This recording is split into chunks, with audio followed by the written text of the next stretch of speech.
Men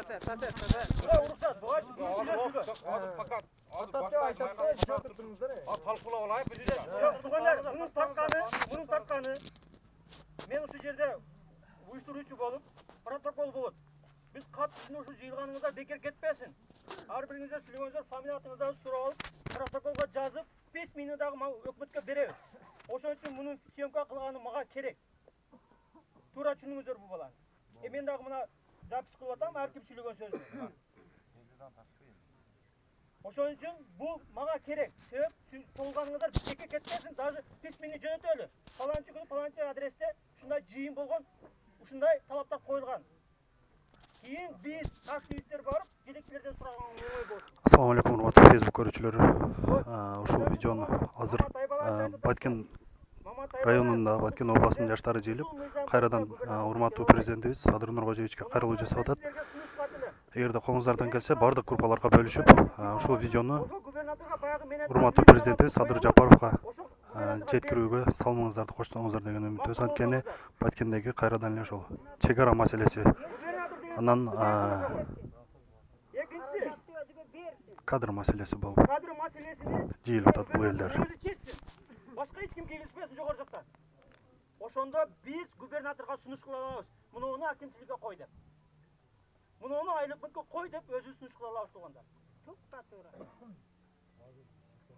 Эгерде биз ошол нерселерди талап кылмайын, азыркы губернатордон эчтеке кыла албайт. Мен барсам, бул киши барса дагы эч нерсе кыла албайт. Себеп мыйзам ага жол бербейт да. Ошон үчүн ар бириңиздер оюңуздарды, сунушуңуздарды чыгып айтыңыздар туугандар. Баары биз үчүн керек. Анан мен айткан бери баягы айттым, ар бир айла делегаттарды дайындайлы, ошо балдар иштесин түнү күнү. Ошо балдарга финансый жактан дагы колдоо көрсөтөлү. Же болбосо кимиңиздер бардыңыздар демаркация боюнча эшигини кагып, биздин граница эмне болуп атат деп. Кана ким чыкты? Ким барды ошол жака? Губернатордун эшигини ким какты барып, биздин жер моңдой болот деп. Мен ошол жерде барып өзүмдүн маалымат катары жыйындым. Биздин 3 ай өкмөттөн 1 айда 2 жолу гана адам барат экен. 3 эл адам барат экен туугандар. Кана кимиңиздер бардыңыздар? Өзүңүздөн кичине өзүнүн ордуңузду билейли да.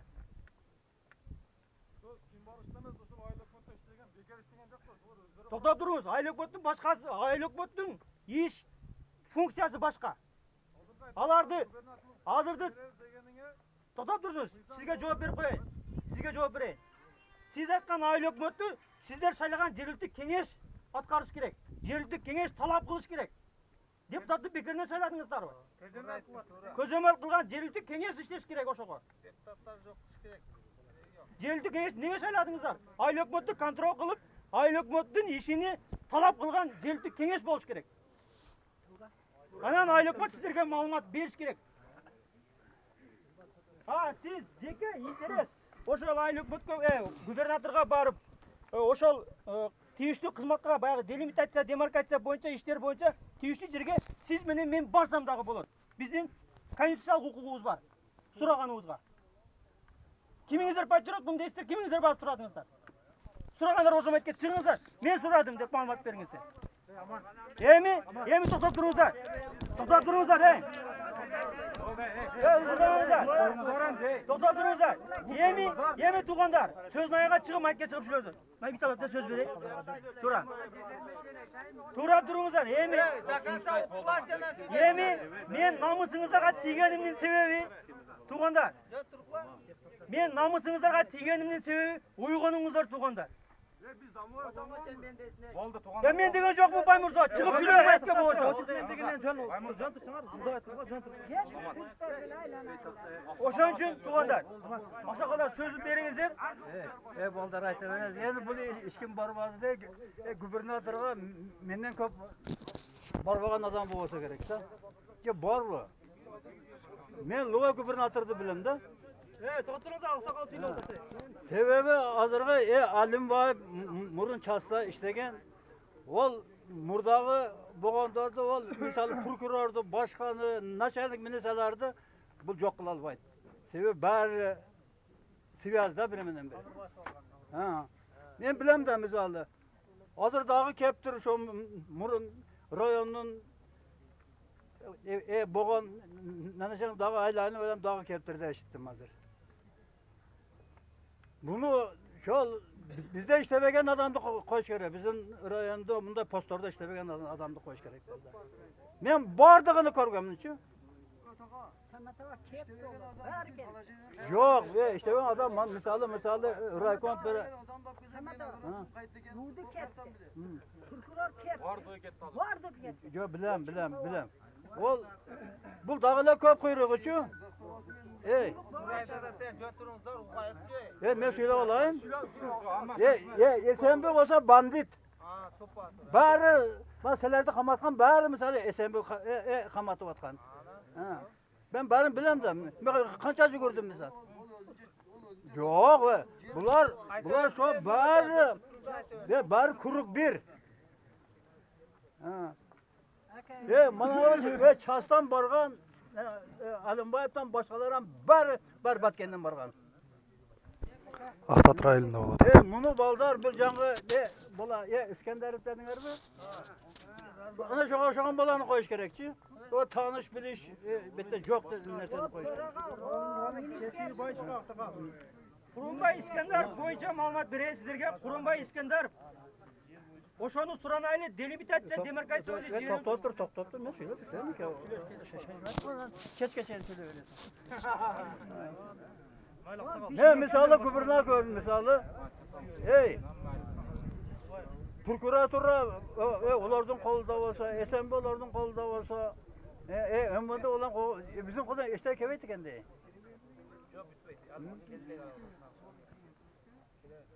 Hazırım hakimde koyulan bari şoların adamı. Hükümette işleyenlerin bari şoların adamı. Bari ne yok kılış gerek. Canım bir avayette hükümet. Hükümet işini çeşip etti.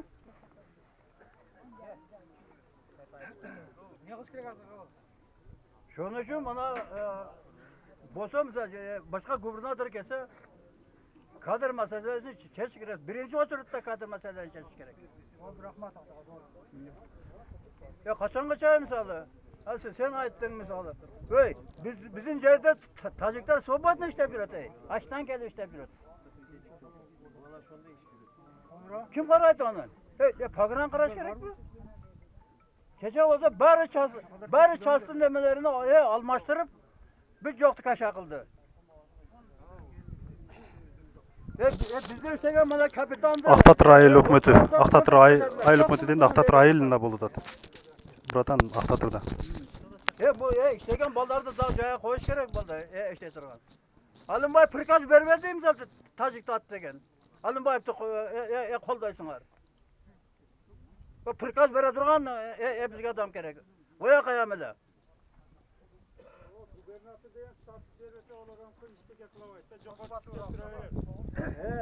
Gubernatör atışka ol beraber.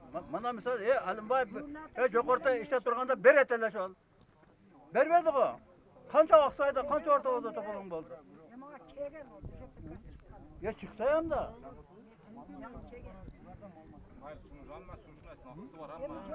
Yok. İşte turganını koş gerek de. Bu misalı.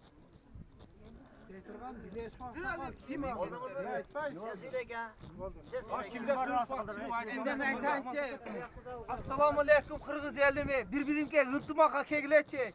Kaçangaça birimini açtan taştan deysiңер. Şunu ana şu için biz Taciklerge jerimizdi aldırıp oturabız. Erkeksin manetke çık atыңды çıkarıp жүрегіңде sok. Bilete kayakta sözü söyle otasыңар. Okulla mına aksakılda söyle otat. Dagaza okulardan çıkıp söyleygilerçi.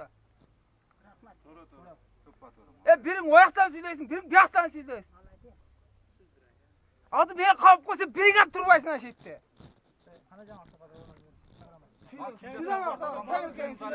Жаштар, Uyat de. аксакалдар чыгып айтыңыздар сунуштарды. Aksakallar söylesin, yaşlar daha söyle sunuşlar. Аксакалдар сүйлөсүн анан жаштарга сөз берели, а? Аксакалlar. Кимде кандай сунуштар бар? Мен бизге сүйлөйүн, а? Ассаламу алейкум. Аксайлык туугандар, регион жашоочулары. Менин атым Бекболот. Мен ham сиздер катары эле ушу границага күйгөн, элибиз үчүн мындай кай жерде болсо тик тура турган адамдардын бирөөсү мен дагы. Анан кээ бирөөңүздөр таанып алган болсо, кече Мариповдон кийин, Марипов сүйлөгөндөн кийин ошол жерде маалымат жетишпей аткан элге. Анан кийин ошол жерде мен сүйлөп чыкканмын, айтканмын, Садыр Жапаровго чейин кайрылганмын, премьер-министрге чейин кайрылганмын, өкмөткө, губернаторго айтканмын, чечиңиздер мына маселени. Кантип өтүп кетмек эле, бул жерде биздин армия тура турганын билгенмин. Мен ушул территорияда служба кылганмын 2014-жылга чейин. Головнойдо атыш болгон учурда, мен Жакөрөктө болчумун да. Ошол жерде головнойдо атыш болгондо биз Жакөрөктө турганыбызда эки жагынан теректерди жыгытып, тосуп, ошо тополоңду мен көргөм. Ошол жерде границаларды мен да кабарым бар. Ошон үчүн мен дагы ушу сиздерге күйөм, элге күйөм дегенде. Эми менин сунушум мүмкүн ашыкча сүйлөгөн болсом, может туура эмес сүйлөгөн болсом, сиздерден кечирим сурайм, башка эч кимден кечирим сурабайм. Менин сунушум азыр ушунча эл топтолду. Бардыгыбыз топтолдук. Кызычуу менен бир катуу маселени чече албайбыз. Тажиктерден биз маалымат айдыңында биз жеңилүү табыз. Азыр болгону бир Улукбек Мариповдун аркасынан, сөзүнүн аркасынан билесиздер, а?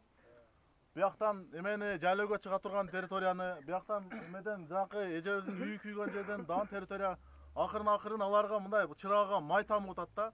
Маалымат айдыңында бир аз этият бололу. Азыр ушул турган жерибизден бардыгыбыз отуруп алып туруп, бир губернатор чечет десеңиз, бул жөн эле почтальондун милдетин аткарат экен. Бул жерде болгон окуяны тияка жаткырат, аяктаганы бияка жаткырат да.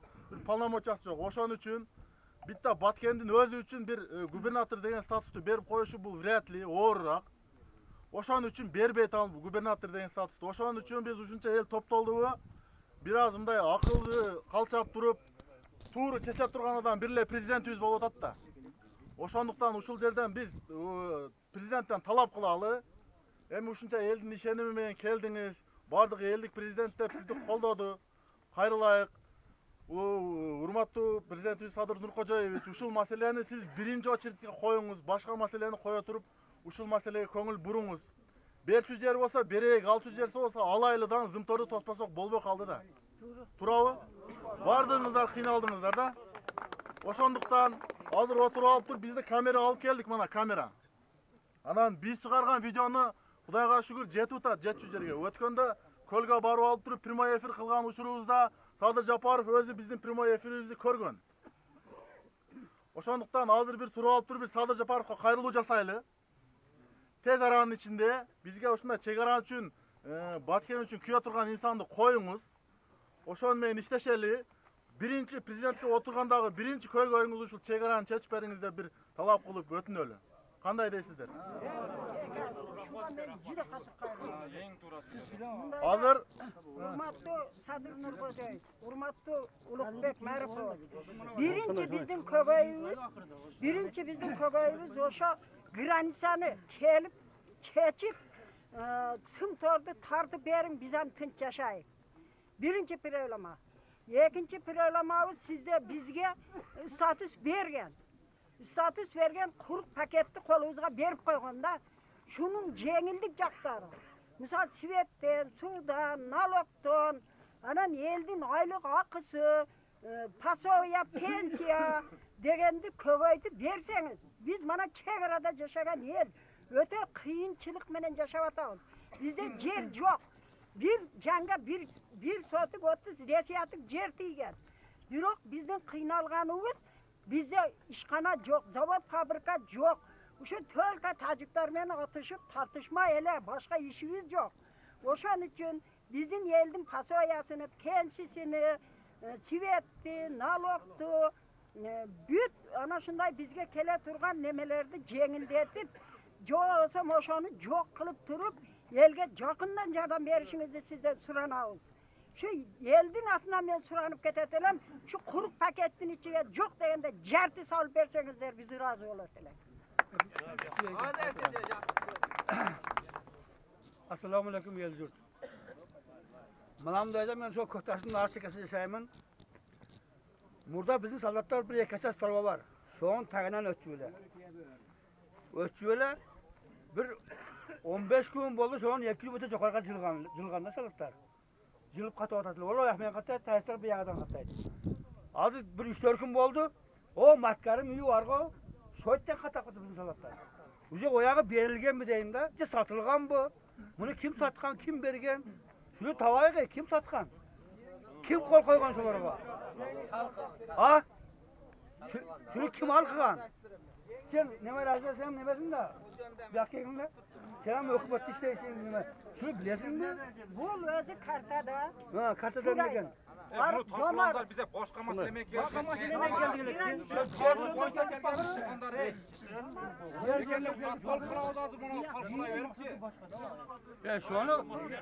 Taraflı koygular. Ne oldu? Hazır bütün saatler kimden sonra cilü otat yok karab. Yok karab cilü otat kimden sonra.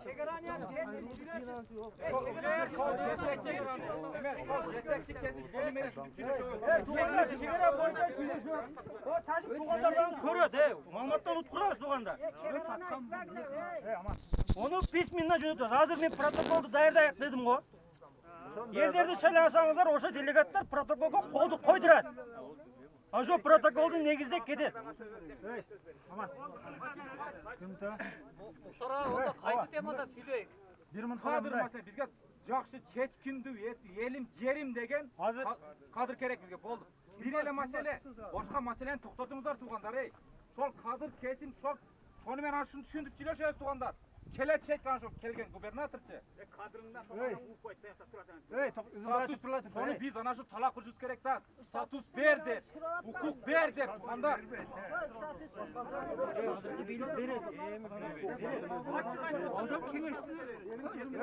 Балдар, ey. Тоқтап қалғансың, давай тұтылай. Келмей. Қаландыра. Мындай ва. Башқа тема өткізді. Это чегара бойынша емес. Мен граница бойынша ұстымдаз үйден. Граница бойынша оған келдім. Көкшашта, Ақсайда, Самарқандиде граница толып отыр. Ертең башқа мақсатмен. Al bizge,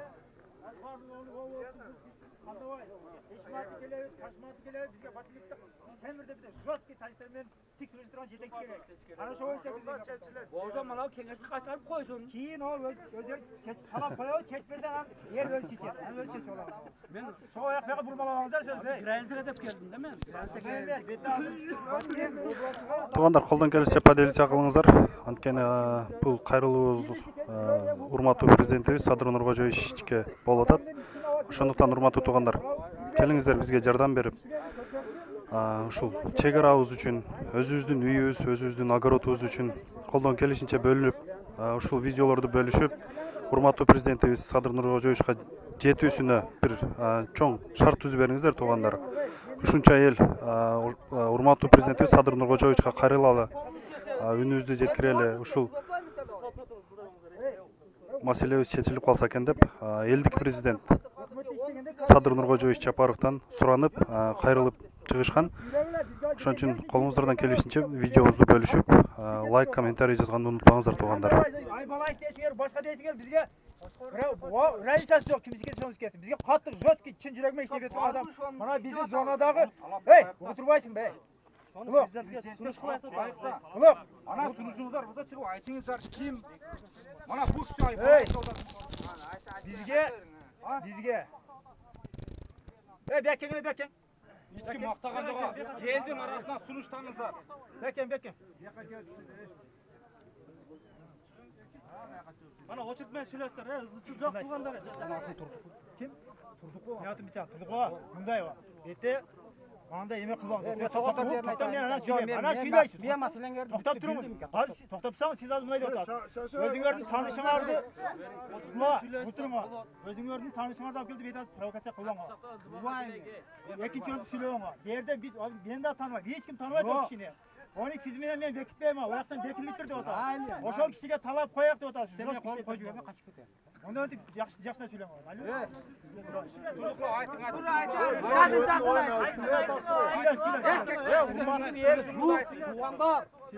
Биздин өкмөт башчыбыз Садыр Нуркожоев ар бир сөзүдө эл мага жардам берилди деп сураганбы? Ар бир сөзүдө биз ошол кишиге жардам берейик. Адам болбогон нерсени келелек адамды мына эже кана эже. Ya to'xtan baba, keladi. O'sha kelsin, ishtasin. Kimni aytasiz, kimni aytasiz? Hozir keladigan gubernator.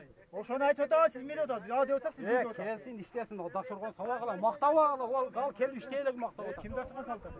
Yo, suylayotmay odamda. To'g'ri, bir Meni sunishim mana qana erkin. Erkinga qachi. Erkin obdan to'g'ri so'z aytib o'tadi yigitlar. İskender Kurmanbayev'da alıp geliş gerek. Birincisi. İkincisi parketli komisyonerga 3 ay hükümetten 5'ten adamды şaylaşığız gerek. Toğutar yeri şu. Dağın onda mayda meselelerini kıvağıla beyikti. Uşak süleş oldu.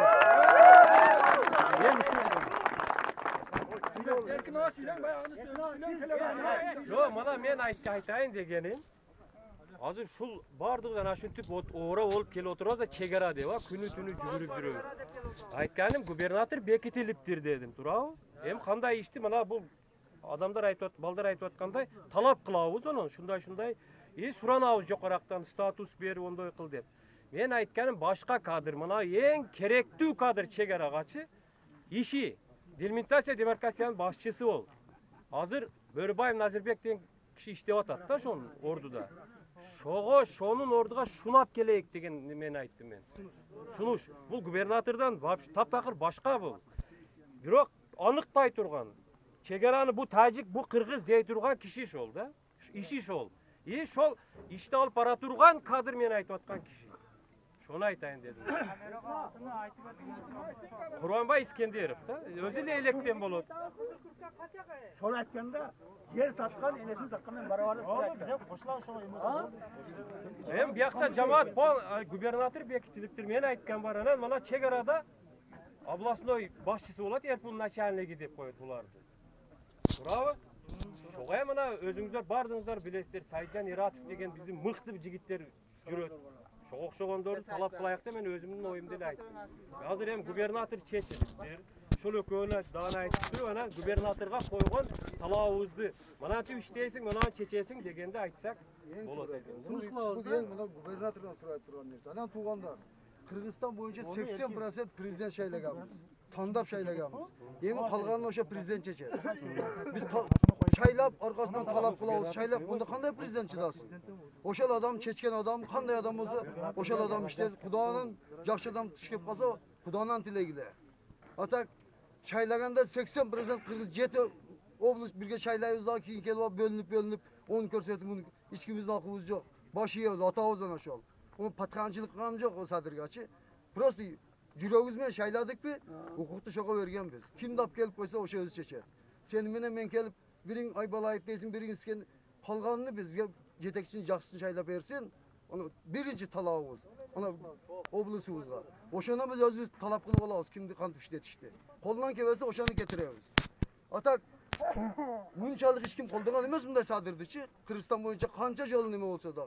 Ушинтип шайлап келип алып туруп, бөлүнүп алып туруп, onu койгон кадрын, он туура эмес, бу туура эмес деген бул жал турган элдин катачылыгы болот. Атага баш ийиш керекпи семьяда?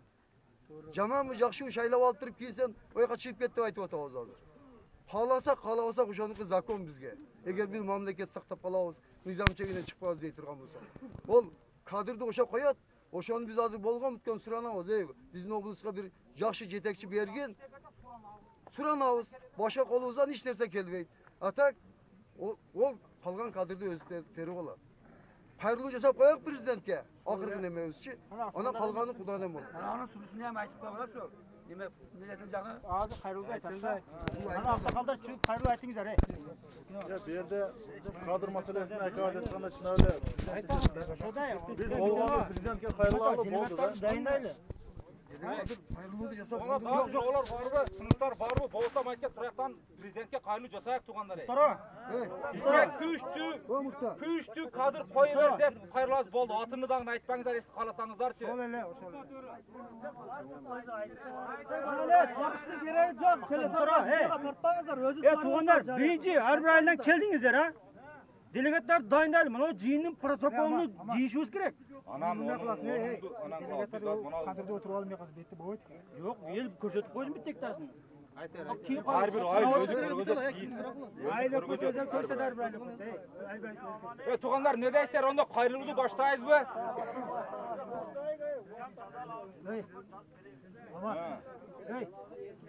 Protokol bitti boş gerek bir cihinde iki dolu.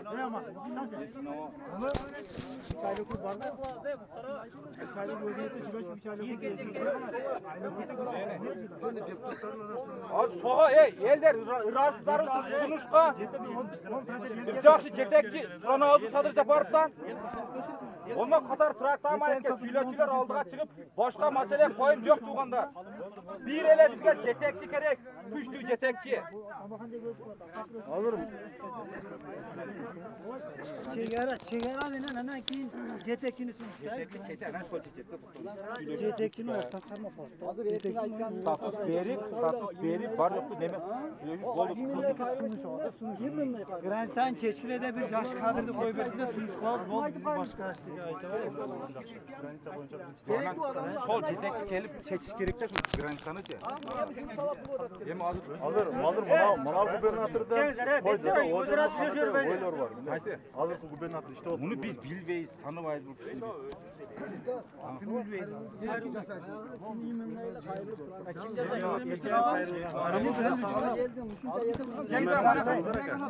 Bir günü bir vakıta belgilep turib, jön ele Batken emes, başka jaqlarga tinchlik qayrılуу jasayakta.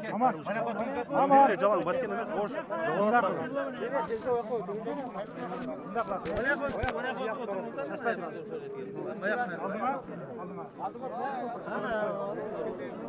Hey, baştan üstünden bir şey.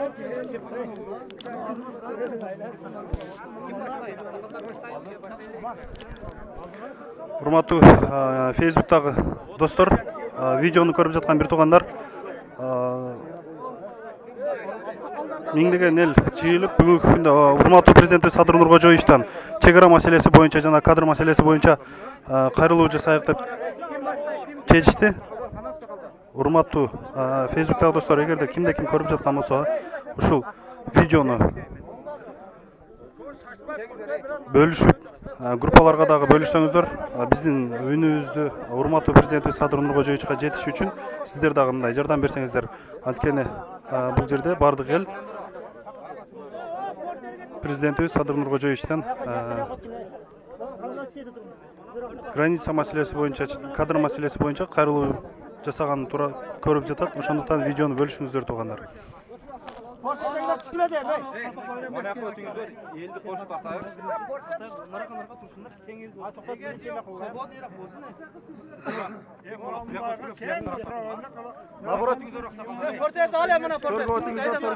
Бияқтан наоборот бияққа жылдырыш керек эле да, азыр камера күн болуп турат. Караңгы болуп калат да, маяк атып өтүш керек болуп атат. Биз өзүбүз наркы бетке өтөйк анда. Неге шерде кына сакалдан Күн көрүнөт да булар. Камера не то, лицо көрүнбөйт. Андан көрүн, нар жака өткөнүбүз оң. Biz maydak var mı? Камерага неме болуп калат деп отур. Камера кимге?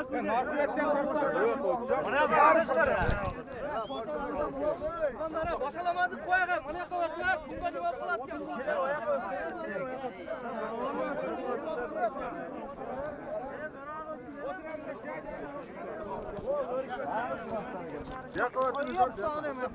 Şurada жақсы тартылат. Көрө эле.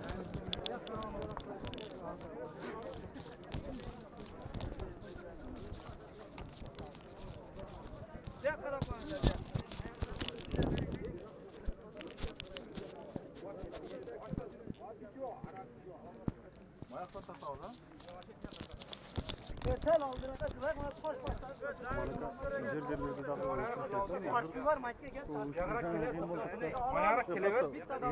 Mana toktosун ey, mana etke geldi körün tartı öğretti ama et beni.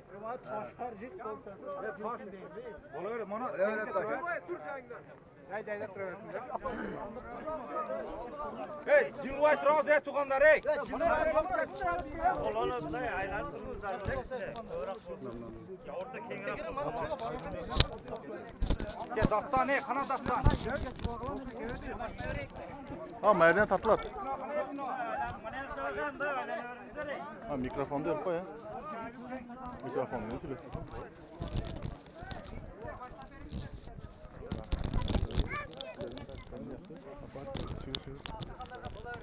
La hazırkı gubernator dile koydu be Emil'le geldi la. İşte o da. Yıl konkretno bir bak. Hemen koyalım. Kadın meselesini çevre boyunca daha bir konkretno sonuçlar jasаш. Kim kanatlangan yok.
Alo. Ya brat bulardan bir ko'zlagan kandidatı yok ekan.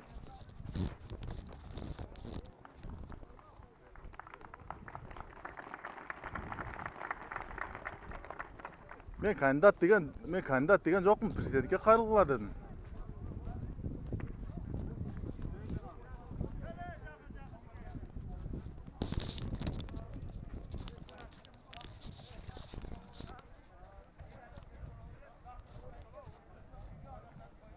Ha.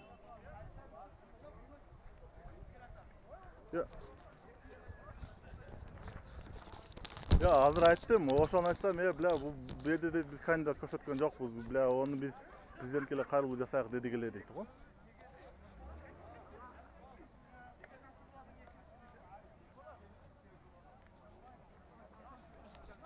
Ya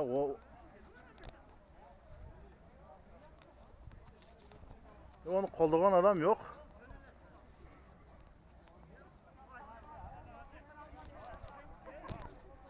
Neden?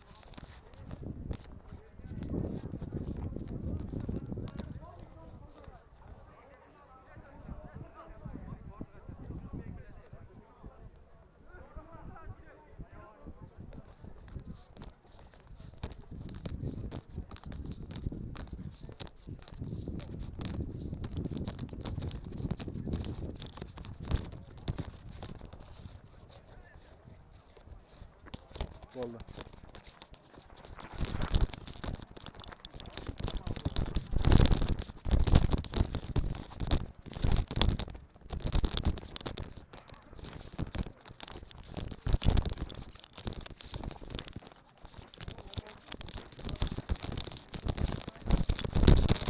Bir yakta jiretten mi?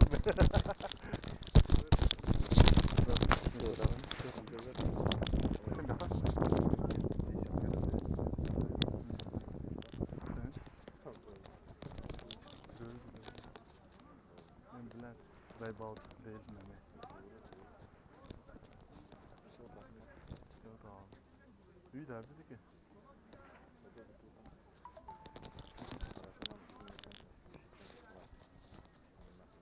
Bütün çalsa gerek de o hattını ya. Bana ait bir şey yapabilir. Masalat veren yok. Kullanıyor, osturacak gerek olacak. Sen küçük olma, almıştı derse bu ne misin? Fırsat bıçaz da olgan da olgan. Yok, remde olattı. Onda soğanın yapmak. Gerek.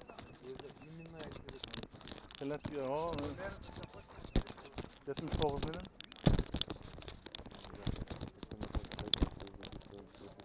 Kesin 8, 01, 09. Bunu çalan bu.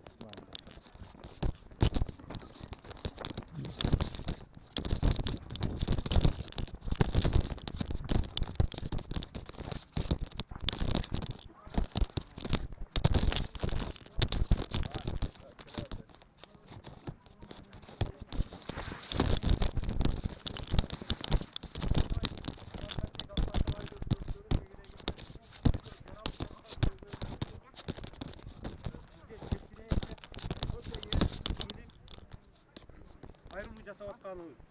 Азыр өзүңүзгө белгилүү болгондой мына Аксай, Самарканддагы Ак Таатыр айыл өкмөттөрүнүн тегерегиндеги жашаган элдердин талабы чек арада болуп аткан чыр чатактардын алдын алуу боюнча сизден бир гана өтүнүчүбүз, суранычыбыз илгерки саясатчылар айтып өткөндөй кадр чечет деген терминди кармануу менен кадрларды туура тандап, бүгүнкү күндө биз мына жана аксакал айтып өткөндөй Турганбай Искендеров деген акабызга өтө муктаж болуп турган учурубузда ошону ушу делимитация, демаркация боюнча комиссиянын төрагасына да коюп берүү жагыңызды мына ушу элдин атынан суранабыз биз. Aman. O kim o? İskenderov? Murda ошол немеде иштеген да. Мурда иштеген. Делимитация, демаркация боюнча комиссиянын төрагасы. Жерге кол койбой. Ошондо не иш кылды ал? Ал киши баягы Өзбекстан менен болгон Унгартооду кайтарып келген биякта да көйүш бүткүргөнчү. Азыр onu губернаторго сурап атасыңар? Жок, ошол губернаторго башка. Губернатор боюнча эме аман жыйнактуу кыска жакшы. Урматтуу элдик президент Садыр Нуркожоевич, урматтуу Камчыбек Кыдыршаевич. Мына биздин акыркы мезгилде болуп аткан абалдарды, биздин акыркы болуп аткан кырдаалды сиз түшүнүп, эл мына жыйылып отурабыз. Жыйылганыбыздын бирден бир себеби бизге губернатор, же болбосо өкмөттүн ыйгарымдуу өкүлүнү дайындоо. Ошондо бир жакшы бир кадрды коюп берсеңиздер. Азыр биздин миш-миш угушубуз боюнча Абдикарим Алимбаевди койду деп уктук. Ошол киши ким келбесин, биринчи элдин талабы губернаторлук статусту бериңиздер. Экинчиси, губернаторлук статус берилгенден кийин областтын ичиндеги кадр тандоодо ошол киши гана чечсин, башка киши кигилишпесин башкасычы. Үчүнчүсү бул биздин сураган акчабызды бериңиздер. Момуттук максаттандык жолу да токтоп турат. Ошого дагы сураган акчабызды берип, биз маселелерди чечсеңиздер. Анан биздин дагы бир өтүнүчүбүз, элдин жалпы өтүнүчүбүз акыркы делимитация, демаркация иштеринде болуп аткан процедураларда элдин арасынан дагы билген, границаны түшүнгөн аксакалдарды, момундуу аксакалдарды кошуп, партиялык комиссиянын сылтаңына киргизип берсеңиздер. Жерди чечүүдө баардык нерсе ачык айкын элге маалымат берилип турса. Мына өзүңүздөр билгениңиздердей Жеңиш Парпиевичтин көзөмөлүндө турган мезгилде Жеңиш Парпиевич кызматта турганда элдин 90% Жеңиш Парпиевичке каршылык көрсөткөн. Анткени бардык чечилген маселелер сыр бойдон калган.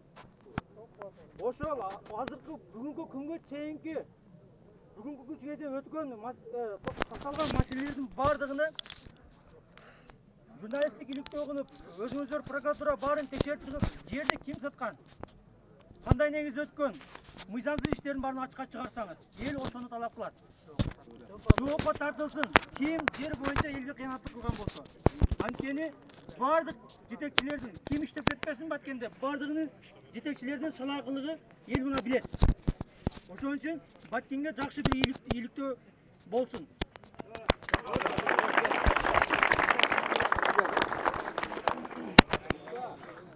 Сандырақ шығауыз бар.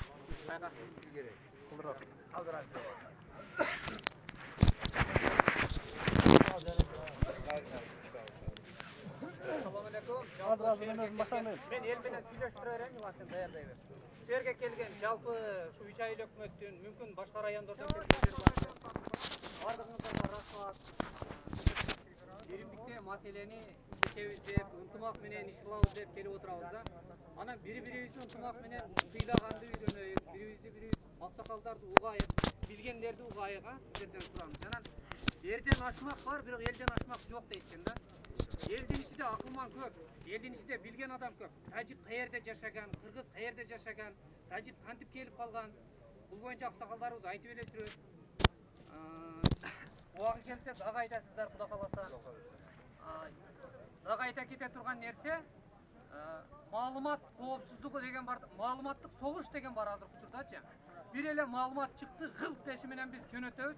Тажик уже билет кыргыздын тилиничи.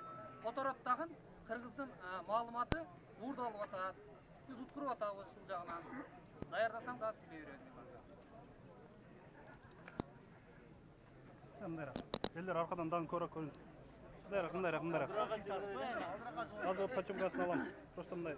Алdırak kesinlerden de.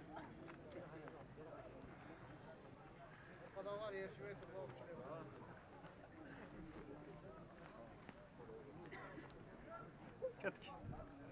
Урматтуу Садыр Нуркожоевич, биз ушул жерге анклавда калып калуусу мүмкүн болгон коркунуч жаралып аткан Баткендин 3 районунун тургундары, ошондой эле Лейлек району бүтүндөй ушундай бир чоң коркунучка кептелип аткан убагыбызда ушундай бир чоң сураныч менен келип отурабыз. Биздин Баткендин көз карандысыз жол, көз карандысыз суу деген маселесин чечип берүү жагыңызды суранабыз. Ошондой эле миграция деген термин пайда болду да бизде 90-жылдардан кийин. Миграциянын эң коркунучтуусу жылма миграция деп коет экен. Мен Улукбек Кочкоров менен өзүм сүйлөштүм эле. Ошол киши айтты, жылма миграция деп коет экен, тажиктер секинсе кийин жарым метрден, 1 метрден келип отуруп биздин Кыргыздын көп жерин алып койду да. Биз ушул жаага ушар болушубуз керек. Кеткен жерлер бизге кайтып келиш керек. Дагы бир айтып кете турган нерсе, 3 айыл өкмөттүн тургундары ар бир айылда депутат бар. Мүмкүн 1ден, мүмкүн 4дөн, мүмкүн 7ден депутат бар да. Мына жер кеткенде депутаттын колусуз кетпейт. Буга чейин кеткен болсо, буга чейинкилер жооп бериш керек. Азыркы күндө мен өткөндө былтыры чыр болгондо кеңеш аба менен мен барып сүйлөшкөнмүн. Элге ачык болсун, маалымат жетсин десем, айылдык кеңешке барат деди. Айылдык кеңештин макулдугу менен, элдин макулдугу менен анан жер алмашуу жолу болот деди да. Алмаша турган жер болсо биз алмашайык. Тынч жашагыбыз келет деме? Биз Баткендагы. Анан бизде эң чоң көйгөй 3 айыл өкмөттүн эли өстү, путтан пут, колдон кол чыгып дегендей жерге муктаждар өтө көп да. Ошо жерге муктаждардын жер маселесин рават менен керек болсо Паскарыктын ортосун бир шаарча кылып кошуш керек да. Суу маселесин чечиш керек, элди ошо жерге жайгаштырып, элди кармап калыш керек. Чек араны бекемдештин жолу сууду чечиш керек. Биринчи тамарканы чечиш керек, эл анан өзүнүн маселесин өзү чечип ала берет.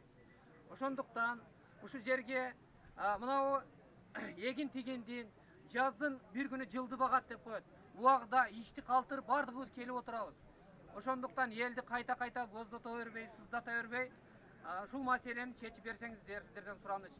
Биздин сүйүнгөн жерибиз азыркы күндө тажик ончо баш көтөрбөй, тополон кыла албай атат. Себеби дегенде булардын башыга Камчыбек Ташиев келди депчи.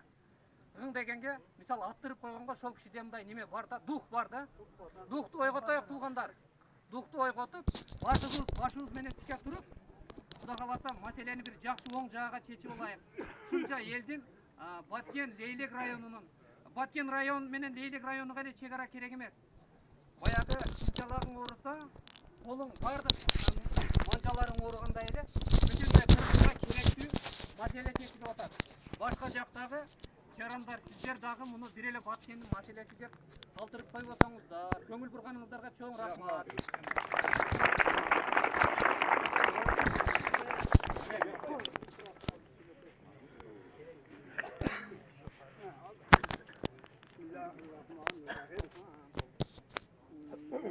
Жүрген туған ұлықтар, мына қанша жылдан бері шетте бірге жасап, қанша ата бабалар өтіп кетті беттен.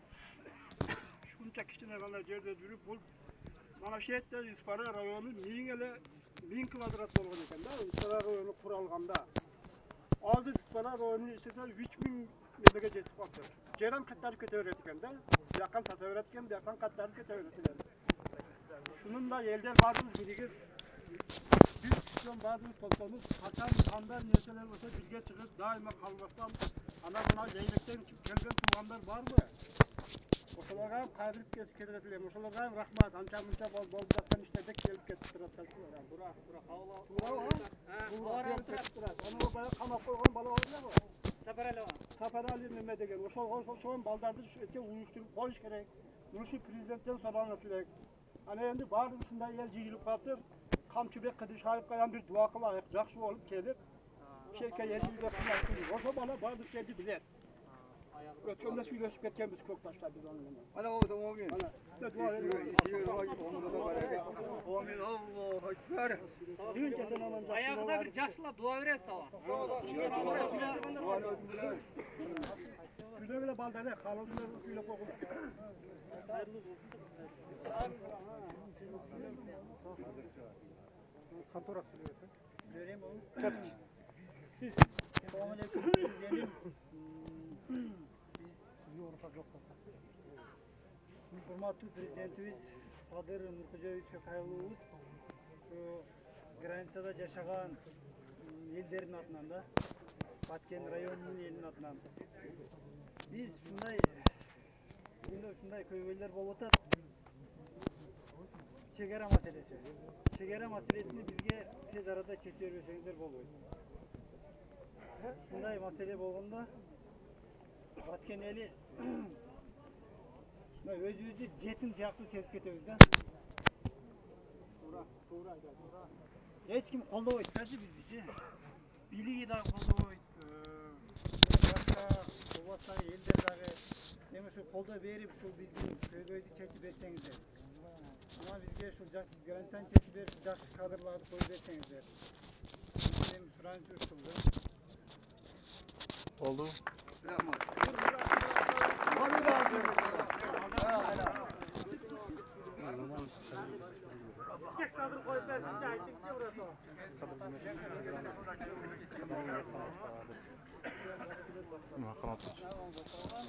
Evet, bir munda tuğanlar mınday da бұл жерде мәселені біз кадрға көрақ мәселені кадрға басым жасап атабыз да. Мен кеше күні мына азыркы губернаторға да кирип чыктым. Ол губернатор дагы мындай чындап эле мындай ашерде сиздердин сөзүңүздөрдү бардыгын айттым да мен губернаторга. Элде ушунча көйгөй бар, не болуп атат, кандай чогулуп атат деп госрегистрге барып картаны ham көрдүк. Ошондуктан азыр бир кадрды мынан коюп бер, оны коюп бер дегенде ошол адамдар чогулткан болуп калат да маердечи. Азыр бискендер ким отуп атасыздар мен тааныбай атам. Ошол адам чогулткан, уюштурган болуп калып атат берде. Ошондуктан кайрылууду азыркы губернатор иштеп атат да. Президент губернаторду президент коет деп атабыз туугандар. Бул жерде кадр маселесиге эмес, кайрылганда азыр президентке кайрылып атабыз да. Onu koyup verin, bunu koyup verin demeyik. Azır değiştirici gubernatorumuz var. Biz kayırılayak dağın uşunday granitsan çeçip verin deyik. Anan ikinci mesele uşu taşıyıştı kütöylik. Bardığımız taşıyıştıyla kütüp durabız. Kadr meselesini ikinci oruna koyalı dağın onu özü seçet prezident. Birinci prezidentin atını atap durup kayırılыңыздар. Hazır mayırda aytып атат го, onu koygula, bunu koygula. Onu ikinci mesele kılayak. Prezident birinci очередте президентке кайрылыңыздар, бир 5 минутталык видео кылабыз дагы. Блогерлердин бардыгы берип жеткизип, Садыр Жапаровго жеткиргенге аракет кылабыз. Экөөңүздөр ушул жердеги жыйын боюнча тартылганга Миланга мен түшүндүрөт. Жоопкерчилик экөөңүздөрдүн мойнуңуздарда. Азыр мына Салам медиасы келиптир, мен тартылган преске Салам радиосунан келиптир. Мен тартканга каршы болдум. Анткени бул экөөнү мен тааныймын. Экөө бул киши мени чакырган. Жоопкерчилик экөө алсын. Ya video. Yok biz. Yok bizim meselemiz mınaçada. Bizem el taraftabız. Sebep bizim buga çeneki videolarımızı hem körüp жүрөсүздөр, постоянно eldi meselesini жеткиребиz да. Bu азыр майырдагы videoların жоопкерчилиги бардыгы биздин мойнубузда. Айтылган нерсени жеткиребиз. Бирок менин сунушум азыркы губернатор иштеп атат, бирок биз прямой президентке кайрылайлы. Аман. Ошондой кылайык. Onu bunu сунуштабай эле коелу дегеним да. Азыр Турайлдан бит дагы сөз кылайлы, бит дагы баштан аяк ушундайча кадр маселесин айтпайлы, ушундай кылып чечип бериңиз. Ошондой кылайык. Биринчи иш сапарыңарды Баткенден баштаган. Болбосо биринчи иш сапарды Баткенден баштап чечиңиздер депчи. Болду, мына сүйлөң аксакал.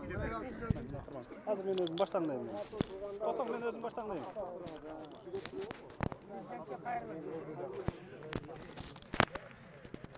Buna bak kepkanın üstüne fotoğraf koyun. Kepkan sen.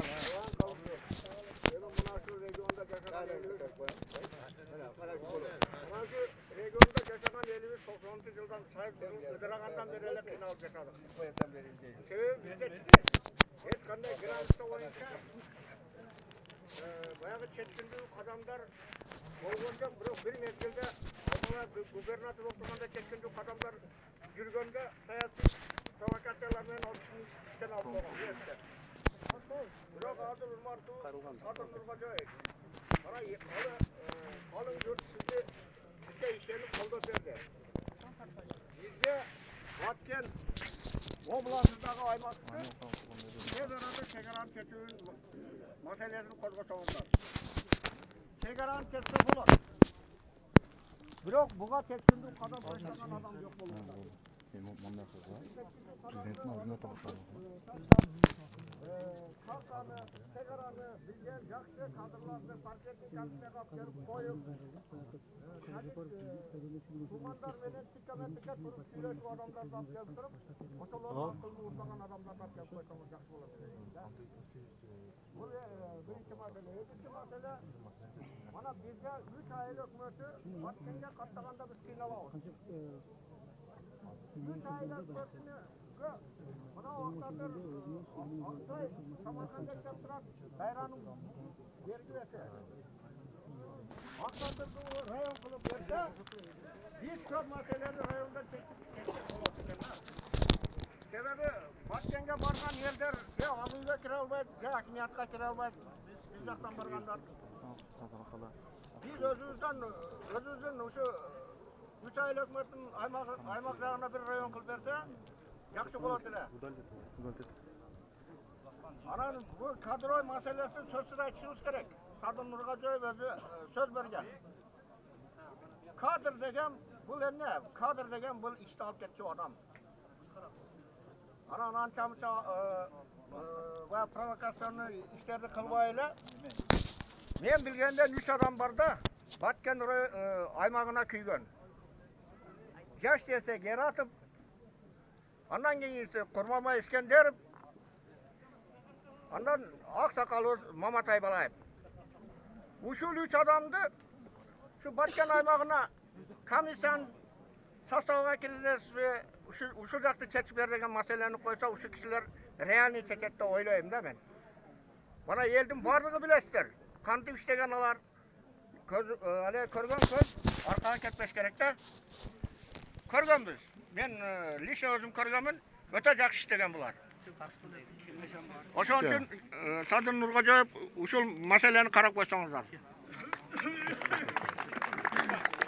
Кыскараак кылып ток дежем, а? Сатып бар езирак. Токтоң менен өзүм баштайм. Урматтуу Садыр Нургожоевич, сизге элдин 3 айыл өкмөттүн Баткен району атынан кайрылыбыз. Жалпы элдин атынан. Эң көйгөйлүү маселе болот бизде. Азыркы күндө ушул тапта бизде эң көйгөйлүү маселе граница маселеси болот.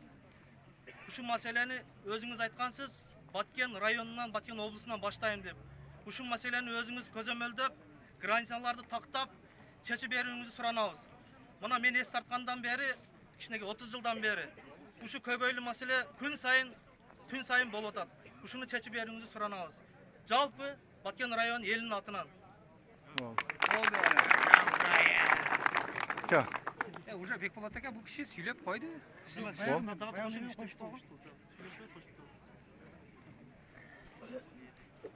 Кыскараак кайрылуу, а? Кыскараак. Урматтуу Садыр Нургожоевич. Урматтуу Садыр Нургожоевич, тиешелүү жетекчилер. Эми бизге азыр аба менен суудан дагы зарыл болуп аткан маселе ушу чегара маселесин өзүңүз дагы ушул баягы шайлоо компаниясында айткан экенсиз. Биринчи ишимди Баткенден баштайм депчи. Эң зарыл болуп аткан нерсе ушул чегара маселеси. Ушул маселеге биринчи көңүл буруп чечип берсеңиз, биз сизге колуңузга кол, путуңузга пут болуп жардам беребиз. Акылдын бардыгы элде дедим, аксакалдарда. Аксакалдардан ушул азыр айтып кетти. Ошо паритетный комиссияга билген, иштеп жүргөн, ушу жерден бардык жакшылык жамандыгында жүргөн аксакалдардан ошо комиссияга кошсок, ана ошолордун акылын пайдалансак деген максатта. Ушул маселени чечип берсеңиздер.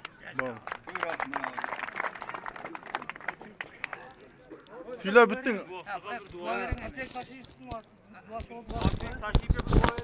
Камчыбек Ташиевдин ден соолугу үчүн дуба берели деп атат аксакалдар. Эмеден Садыр Жапаровдун да ишиге ийгилик тең баштаган. Ne deyin, ne aytıksana? Садыр Жапаровга дуба бериң. Аппаратадан чыкты да ва. Аппаратадан чыкты кече. Садыр Жапаровдун баштаган ишиңизге Şilerin aksakaldım kanat taraf. Dua verin. Hala olmayan. Sadır Japarov'dan işige rıvaç versin, omurga baraka versin. Taşıyıptın ben sana yaxşı olup gel, elmen aralaş işleşige. Biz jalpı yel sizi kütüyoruz, gelip işleşinizde. Amin Allahu Ekber. Kaçacağım kal. Ana mikrofon dinlettin. Hoş geldin. Üyü bergin. Koluna çora bergin.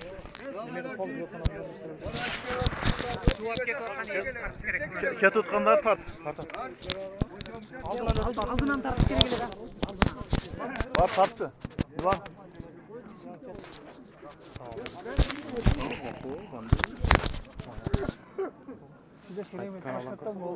Ya bizimki primo efirler, bizimki Facebook'tan ha? Facebook'tan da.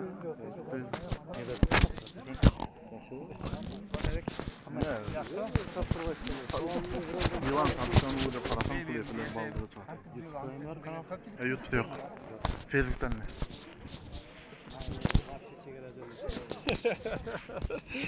Капачылык болбосун. Капачылык болбосун. Aman. Жақсы өкөн?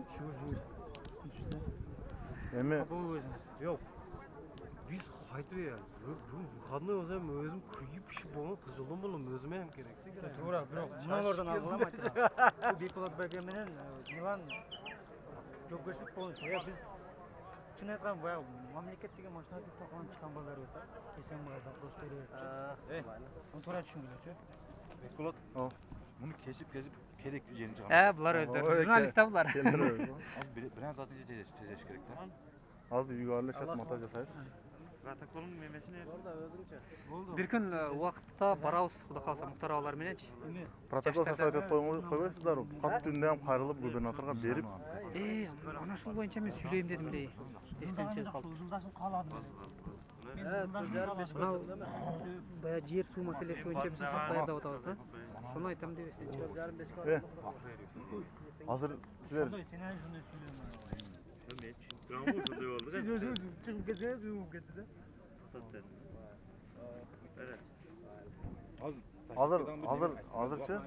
Azırчы aman kadr meselesini emes nargın aytыш керек да. Kadrды koyup berсе şonu ganet etsek bolot da biz. Ошо маселе болду да. Azыр бирөөлөр эмелерди айтты го. Meselesini kayta koysak biri uyuşturganda. Misal үчүн азыр даңгал бирөөнүн эме музыкасына оюнга түшкөндөй болуп калабыз да. Biz önde oynamıyoruz da себеби bizgiler biletsek жер сатан эне кетип. Саламаттагы жер маселесин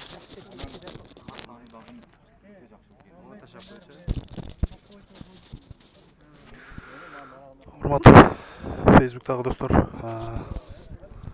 292 300 көрүп аткан мекендештер, бир туугандар бүгүнкү күндө ошо Аксай, Самаркандек, Актатыр, Көкташ айыл өкмөтү жалпы элдери чогулуп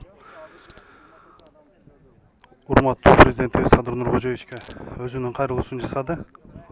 Биз дагы убакыттан пайдаланып же болбосо ушул эфирден пайдаланып урматтуу президентибиз Садыр Нуркожоевичтен өтүүнү бана тилек же болбосо кайрыла тилек.